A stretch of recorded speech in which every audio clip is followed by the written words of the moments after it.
Salut les cavaliers! Alors je suis Aurélie du blog Adada Mon Dadou. Aujourd'hui je vous propose une rencontre avec Amandine Doléon qui est ostéopathe équin.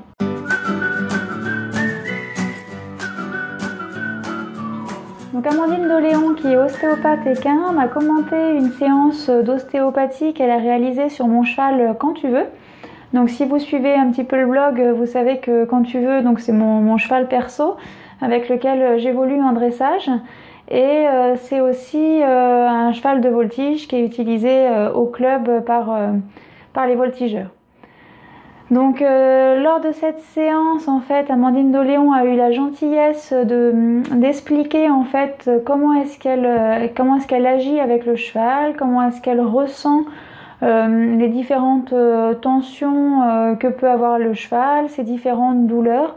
En fait, elle nous ouvre un petit peu les portes pour comprendre comment agit l'ostéopathe.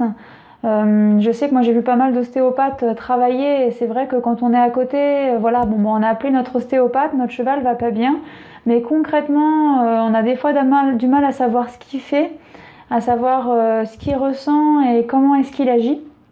Et du coup pour cette séance c'est vraiment super intéressant parce qu'Amandine Doléon décortique vraiment ses faits et gestes et nous explique beaucoup de choses sur l'ostéopathie, également sur le shiatsu. Et alors le seul hic en fait, c'est que j'ai fait une mauvaise manipulation au moment du tournage de cette vidéo. En fait, j'ai bêtement effacé tout le début de la vidéo sans le vouloir, donc du coup, je vais pas pouvoir vous présenter intégralement la vidéo comme j'aurais souhaité. Par contre, la bande son, elle, est vraiment très bonne et vraiment très intéressante.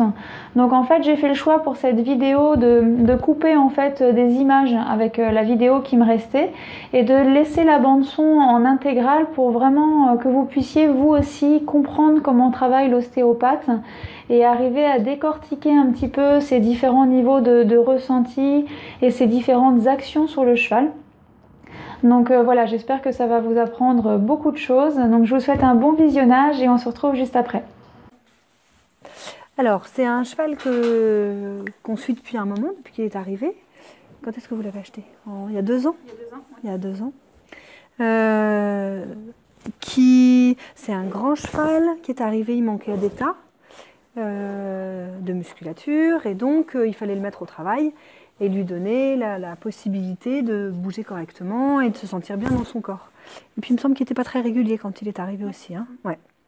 Donc voilà, donc au départ vous m'avez appelé parce qu'il y avait une irrégularité et que l'objectif c'était de le remuscler et de le faire travailler confortablement. Donc en général on appelle l'ostéo parce qu'on sent que son cheval bouge pas bien, est gêné, mais une séance d'ostéo ça peut aussi être quelque chose de régulier, tous les ans ou tous les 6 mois. Voilà. C'est bien de le faire régulièrement. Alors, je commence par lui dire bonjour, et puis parce que ce que je veux, c'est sa coopération. Je veux rien lui imposer, je veux lui proposer des choses et que la séance se passe le plus confortablement et le plus avec son accord possible. Donc déjà, on va essayer de dire bonjour, prendre contact. Et la première partie de ma séance, ça va être de faire une analyse générale de la situation. Donc je vais regarder un peu tout son... Je vais voilà, regarder tout son corps et puis essayer de sentir comment ça fonctionne, est-ce qu'il y a des zones qui sont douloureuses, comment il se sent. Donc je passe mes mains sur toutes les parties de son corps, donc ses cervicales, ses membres. Ça me permet aussi de vérifier des petites choses toutes simples. Est-ce qu'il n'y a pas de chaleur dans les pieds? Est-ce qu'il n'y a pas de petites plaies, de petites croûtes? Et en fait, quand vous mettez vos mains comme ça, vous sentez de la chaleur ou vous sentez, Alors, il y a plusieurs niveaux de... Je cherche plusieurs choses. La première chose, c'est est-ce qu'il y a des zones de chaleur? Est-ce qu'il y a des zones qui sont plus tendues que d'autres? Est-ce qu'il y a des zones qui sont plus sensibles que d'autres? Après, je vais induire des micro-mouvements et voir comment réagit le corps.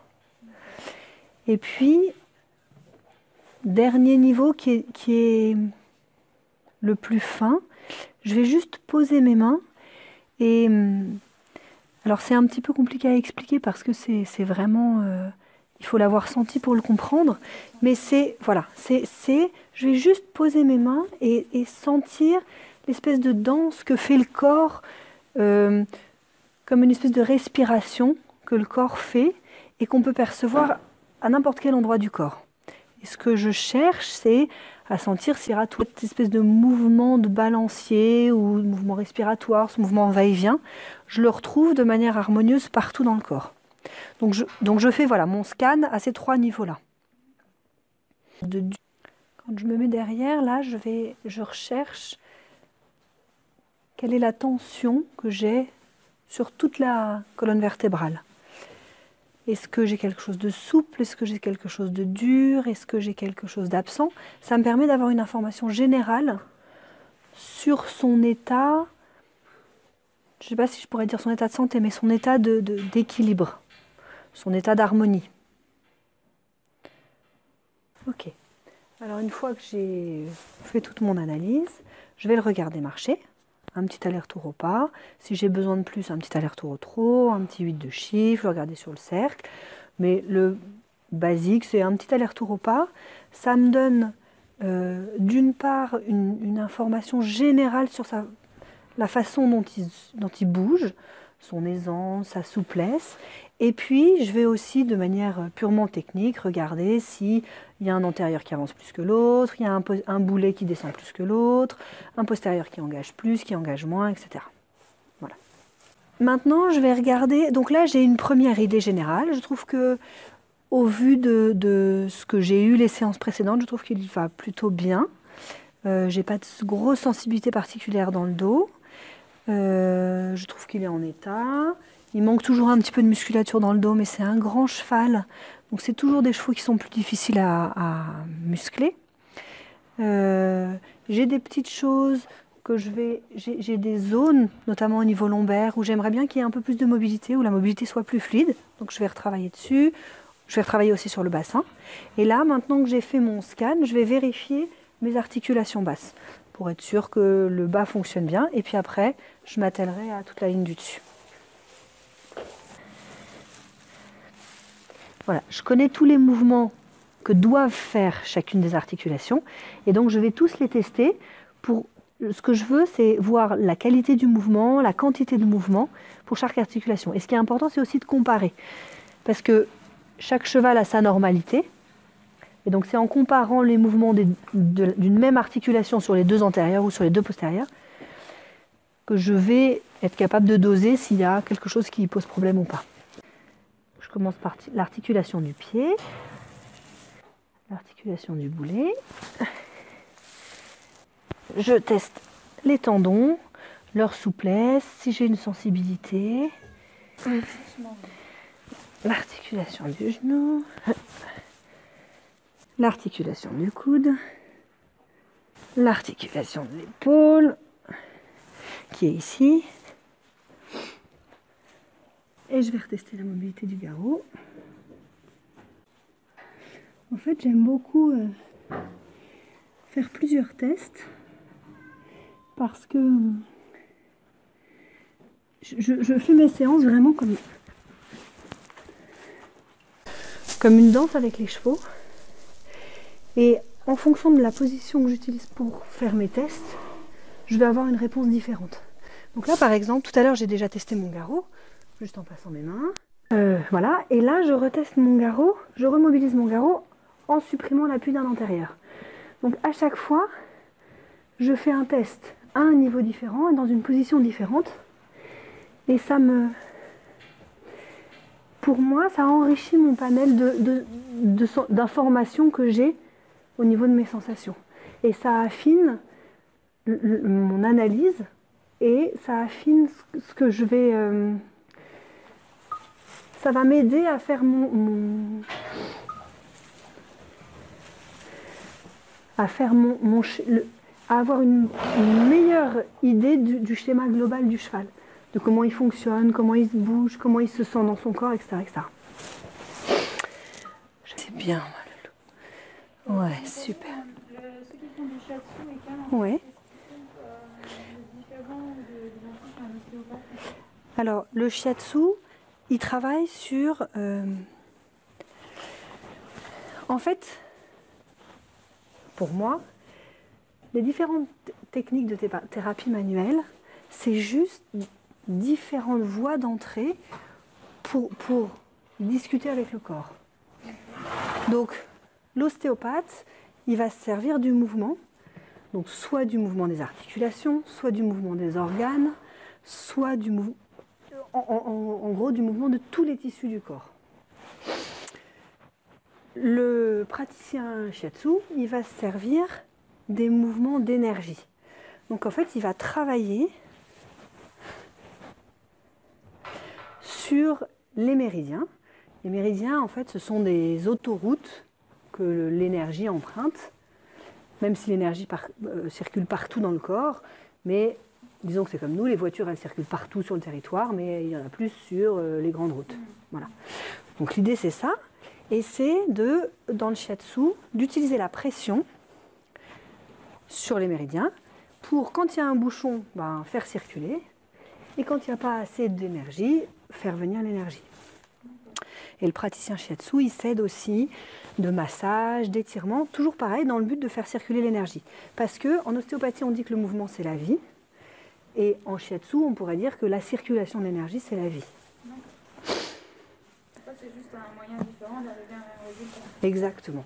Ce qu'on veut, c'est que ça circule, que la vie circule dans le corps, que le corps bouge, que les mouvements soient fluides, aussi bien au niveau articulaire qu'au niveau des organes, qu'au niveau des muscles, qu'à tous les niveaux, quoi. Attends, Lolo.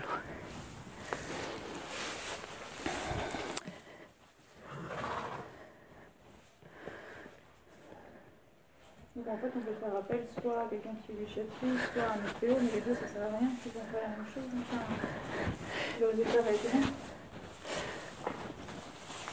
Le résultat, c'est le maintien de la santé. En fait, ce qu'on veut, c'est ça. C'est utiliser le mouvement. En fait, notre corps, en général, normalement, il est capable de maintenir sa santé. En Chine, un bon médecin, c'est un médecin qui n'a pas de patient malade. Parce que ça veut dire qu'il est capable de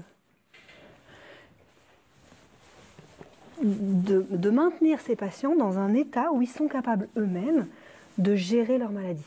D'ailleurs, nous, quand on a un petit rhume, souvent, on se met au chaud et puis le corps, il gère tout seul le virus. Il commence à avoir de la fièvre, c'est un catalyseur, donc c'est un accélérateur de comment on appelle ça, de réaction chimique. Du coup, il y a tout un système qui se met en place et le corps gère très bien tout seul. Là où la maladie s'installe, c'est quand le corps est plus capable de gérer.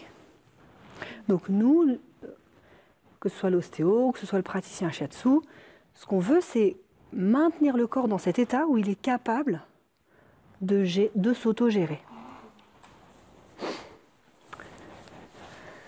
C'est pour ça qu'il faut que chacun respecte aussi sa pratique. C'est-à-dire qu'une fracture ouverte, voilà, c'est une fracture ouverte. Clairement, le corps, il n'est pas capable de gérer tout seul. Il lui faut un coup de main et c'est le coup de main du veto. Et c'est pour ça aussi que c'est intéressant d'utiliser ces pratiques en préventif. C'est-à-dire une séance une fois par an, une séance tous les 6 mois.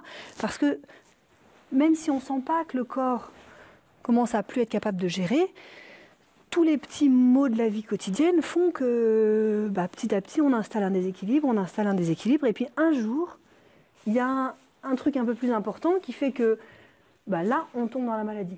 Vous voyez ce que je veux dire ? Donc tout ce que j'ai testé comme mouvement au niveau des articulations des membres, je vais le refaire devant, je vais le refaire derrière. Alors c'est pareil, en ostéopathie, il y a plein de techniques différentes. Et pour l'instant, je trouve pour ma part que c'est vraiment en mélangeant les techniques que j'obtiens les meilleurs résultats. Après, il y a des ostéos qui qui ont plutôt choisi de se spécialiser dans une technique et de faire un seul truc. Voilà. Moi, je trouve que ça dépend tellement de l'individu qu'on a sous les mains, et qu'en fait, la technique, elle est vraiment aussi liée à eux. De quoi ils ont envie, de quoi ils ont besoin. Quel est le meilleur outil, en fait, pour rentrer en communication avec eux. Voilà, donc j'espère que cette vidéo vous a plu, que vous êtes un petit peu plus éclairé sur le travail de l'ostéopathe ou du praticien shiatsu. Donc voilà, comme le dit Amandine Doléon dans la vidéo, c'est vrai que c'est bien de faire suivre son cheval régulièrement par un ostéopathe, tous les 6 mois ou tous les ans, pour prévenir les éventuels dysfonctionnements et les éventuelles blessures. Voilà, donc je vous remercie d'avoir suivi cette vidéo. Donc comme d'habitude, vous pouvez vous abonner en cliquant juste en dessous ici pour être au courant de tout ce qui se passe sur ma chaîne YouTube. Et je vous invite également à aller sur le blog Adada Mondadou pour être au courant des différents articles et des différents exercices que je vous ai proposés récemment. Allez, à bientôt!